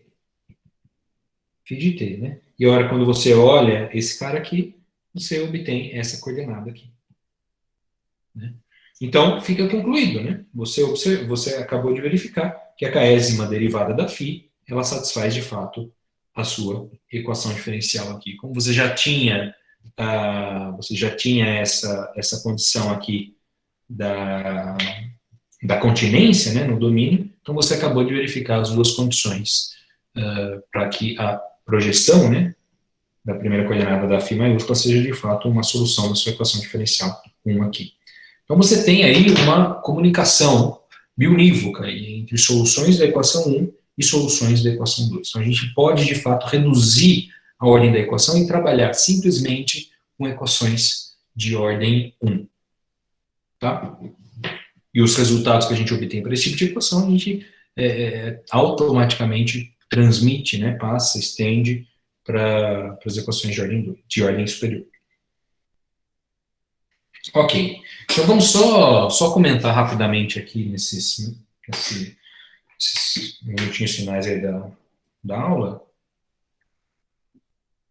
algo que é muito recorrente aqui, que de fato o objeto que a gente vai estudar aqui, que são os chamados problemas de Cauchy. Tá? O problema de Cauchy é basicamente um problema de condição inicial. Né? Então, você tem uma equação diferencial de ordem 1 e uma posição inicial. Tá? Então, o problema de Cauchy ele é dado dessa forma, né? F, que define uma equação diferencial, está definida nesse domínio. U é um aberto de R vezes D, de R1, desculpa, é um aberto de R1 mais D, tá? 1 aqui é a dimensão temporal, e D agora vai ser a dimensão espacial. Não é K vezes D? Não, chama K vezes D de D. É arbitrário esse D aqui, né? Então, eu considero uma condição inicial dentro desse meu domínio, da minha equação diferencial, que vai aparecer logo aqui embaixo, né? E o problema de Cauchy, ele é esse tipo de problema aqui, ele aparece com essa notação. Né? Então, x' igual a f de tx, a gente já sabe o que significa isso, uma equação diferencial.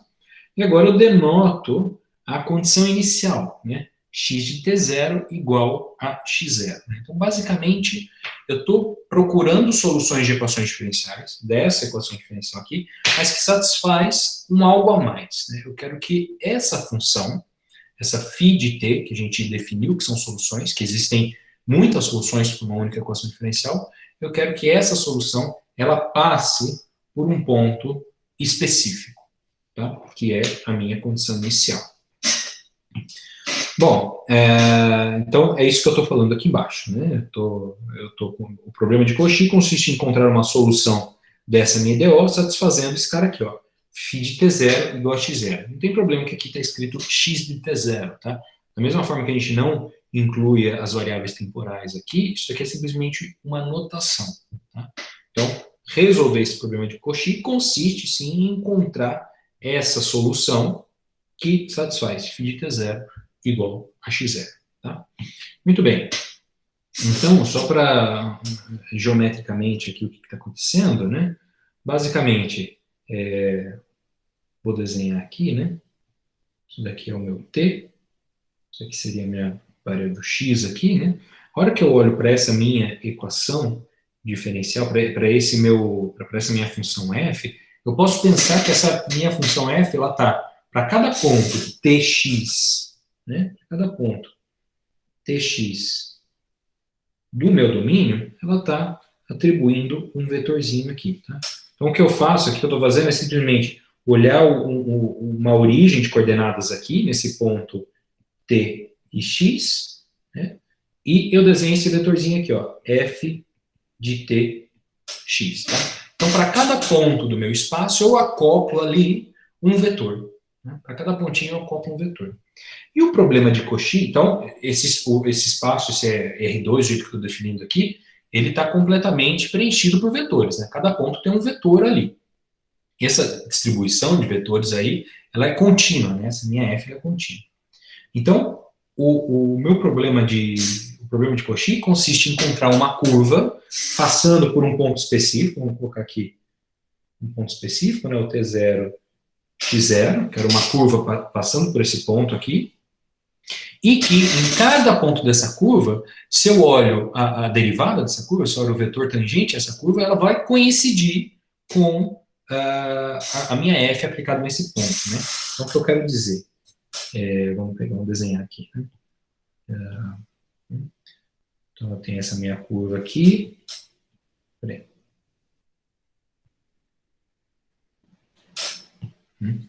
Então, é uma curva passando por esse ponto, veja, ela passa por esse ponto, só que para todos os pontos dessa curva, claro, definido no domínio dela, a derivada dela, o vetor tangente a essa curva, tem que coincidir com f aplicado nesse ponto, né? Então, por exemplo, se eu pego um outro ponto aqui e olho para o vetor tangente nesse ponto, então, quem que é esse ponto aqui? Esse cara vai ser sei lá, um S. Aqui é um φ de S, né?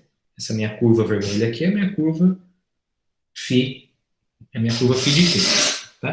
Então, se eu tenho um pontinho S aqui no meu domínio, tá? A imagem dele aqui vai ser φ de S, né? Então, esse vetor aqui tem que coincidir com esse cara aqui, ó, f de S, φ de S. Tá? Na hora que eu olho para o vetor tangente à curva nesse ponto, tem que ser exatamente a equação, a função que define a equação diferencial aplicada nesse ponto. Tá? Então, basicamente, se a minha função φ ela é a solução da minha equação diferencial, isso vai ser verdade, né? Pela própria definição da minha equação, de soluções de equação diferencial. Então, basta, para eu encontrar esse tipo de curva, né? Basta eu encontrar soluções da equação diferencial que satisfaz determinada condição inicial.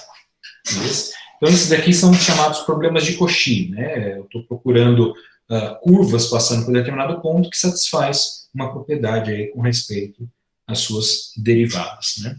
E um teorema muito importante e bastante simples da gente verificar é uma relação entre problemas de Cauchy e equações integrais, tá?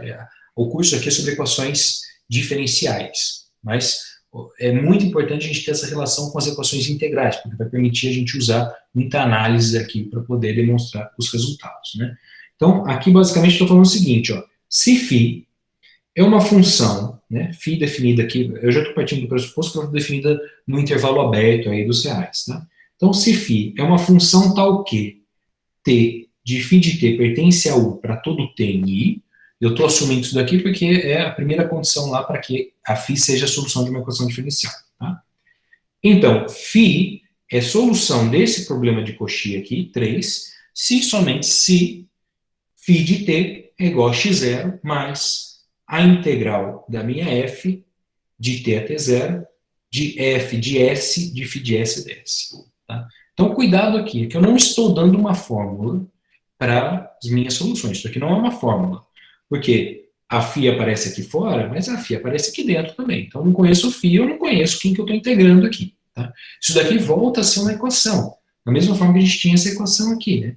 X', né? X', φ' de t igual a f de t, φ de t. Né? Eu também teria uma fórmula, só que está envolvendo as derivadas. Eu não sei resolver isso daí.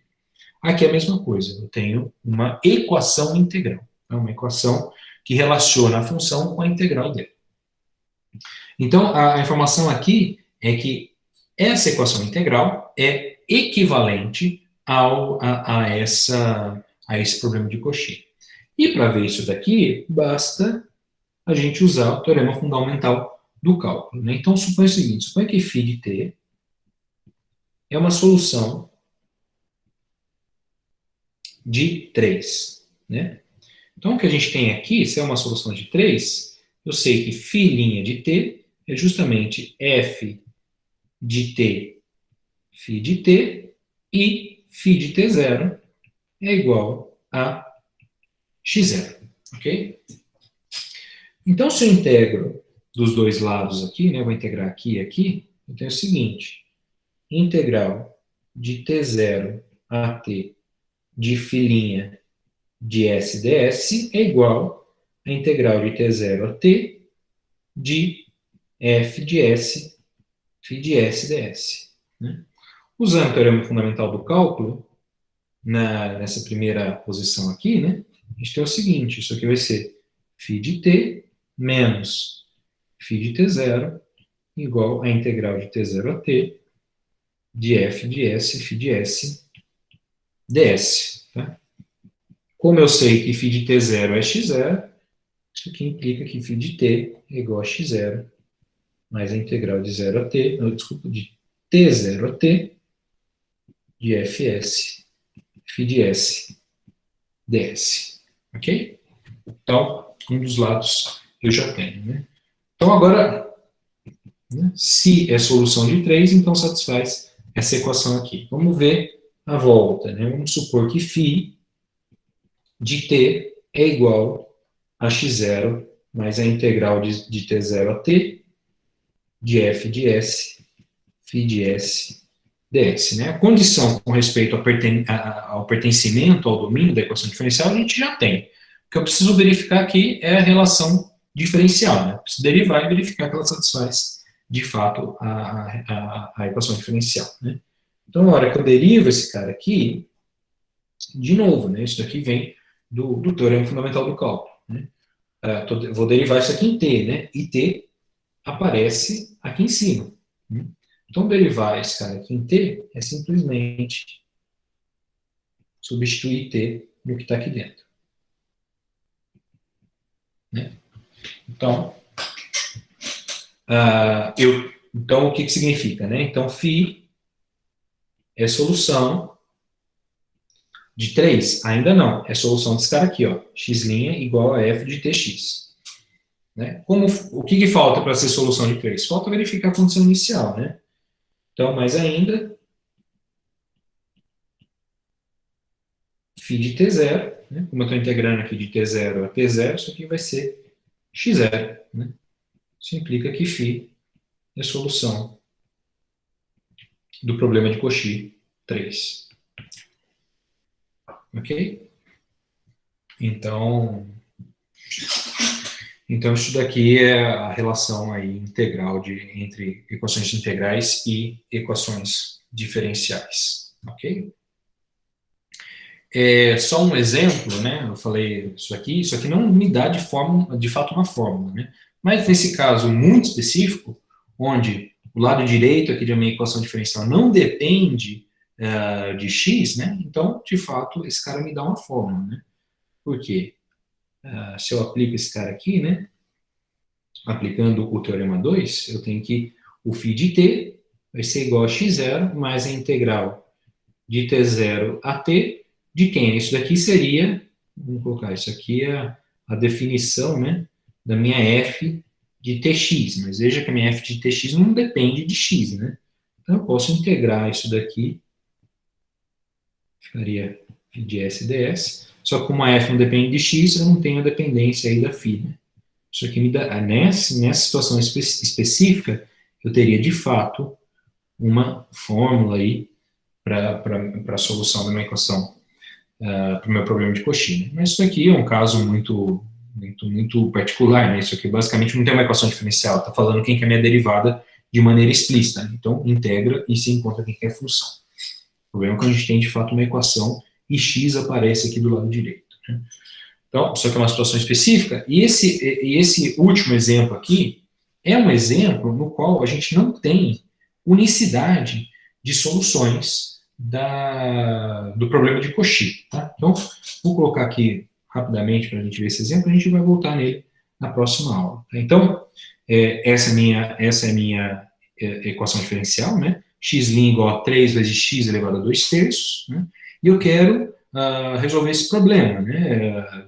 Soluções estão ok, no tempo t0 é igual a 0. Tá? Então, aqui, eu vou resolver isso daqui mostrando explicitamente quem que é a solução e depois derivando. Isso é uma forma de a gente resolver a equação diferencial.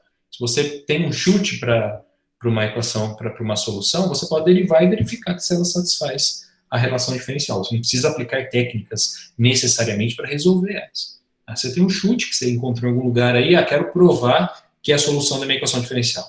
Deriva e verifica as definições, tá? As condições de definição. Então, eu vou fazer o seguinte, ó, vou definir esse cara aqui, ó.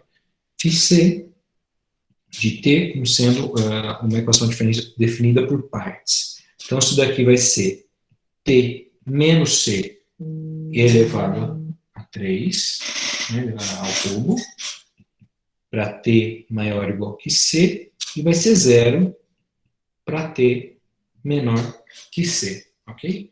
Então, a hora que eu derivo esse cara aqui, ó, filinha de t, isso aqui é igual a 3 t menos c ao quadrado, se t é maior ou igual que c, e é 0 se t é menor que c. Né? Observa que, basicamente, a hora que eu faço os limites laterais aqui, eles se coincidem para t igual a c. Tá? Então, isso aqui, de fato, é uma função que é diferenciável ali, para t igual a c.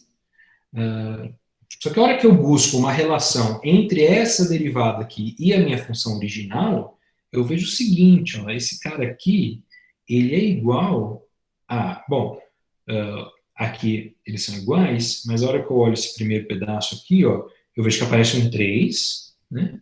Aparece o t menos c, só que ele está ao quadrado. Então, isso aqui é basicamente a φ de c de t. Ele está ao quadrado e o original estava ao cubo, né? Então, eu posso fazer isso aqui, né? Elevar a 3 meios. Né? Elevar a 3 meios. Então, eu tenho de fato, né? Isso implica que φc de t é a solução de x' igual a 3x de 2/3. Né? E observe o seguinte, né? Que φc de c é igual a 0. Né? φc de c é igual a 0. Então, portanto, φt, definido dessa forma aqui, ó, φ de t0 de t é a solução do problema de Cauchy. Né? Por quê? Porque φ satisfaz a minha equação diferencial e, por essa propriedade aqui, φ de t0 é igual a 0. Né? Então, a gente tem, de fato, uma solução do problema de Cauchy. O problema é que, se eu defino πc de t, não é que é um problema, é um fato, né, que está acontecendo aqui. Se eu defino πc de t como sendo 0 para todo t, então πc também é solução do problema de Cauchy. Por que πc também é solução do problema de Cauchy? Porque a hora que eu derivo πc em t, isso aqui me dá 0. Né? E a hora que eu aplico a minha equação a hora que eu verifico a diferencial aqui, né? A hora que eu aplico πc de t igual a 0 aqui, eu verifico que ela também satisfaz essa equação diferencial. Né? Dá um nome para esse cara aqui, né? φ de t, x. Né? Então, πc' de t é igual a 0 por definição.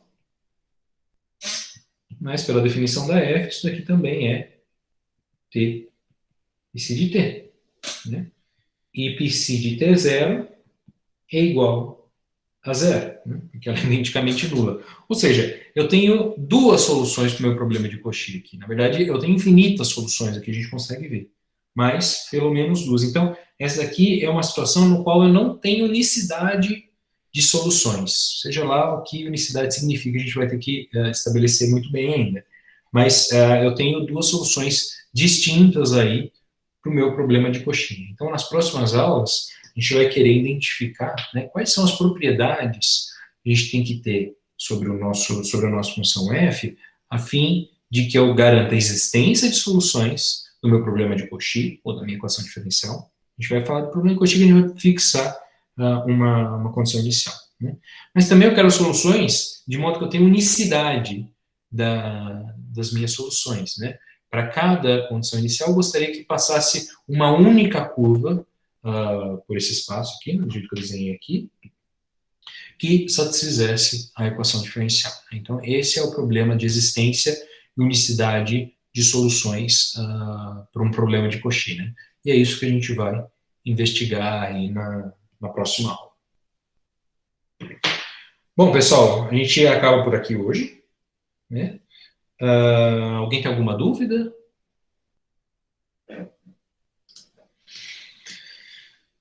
Bom, Não, então, professor, tá tranquilo. beleza, Karina. Então, se ninguém tem uma dúvida, desejo para vocês aí um bom dia e até quarta-feira. Beleza? Vou estar disponibilizando daqui a pouco o vídeo dessa aula lá no Google Sala de Aula e também essas notas aqui comentadas. Eu vou adicionar, se eu ver lá que o pessoal não está no Classroom, eu vou adicionar todo mundo lá, tá bom? Então, pessoal, até mais, até quarta-feira. Até, professor. Obrigada.